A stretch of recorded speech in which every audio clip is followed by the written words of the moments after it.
If you've got one of these Kohler Courage or Commander engines, then it just shut off on you.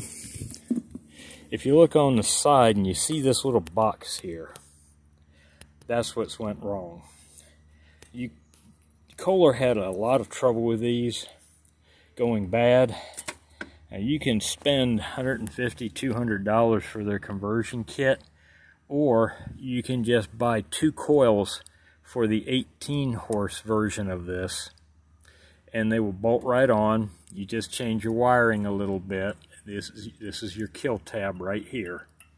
That's the only thing that should be on that coil, is this one thing right here. I put 2 of these 18 horse coils on here and it fired up.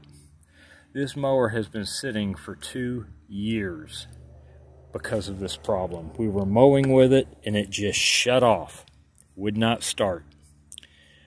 Went all over it. Got busy with other things. I didn't work on it continuously for 2 years.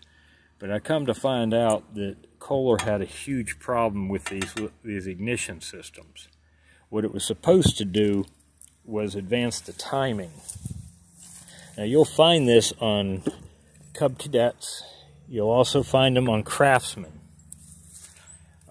Anything that had this Kohler V-Twin, it was possible it had them. I've got several of these Kohler engines, and this is the only one I know of that has this on it, and it's the only one that gave me trouble. But she runs now, and yeah, that's the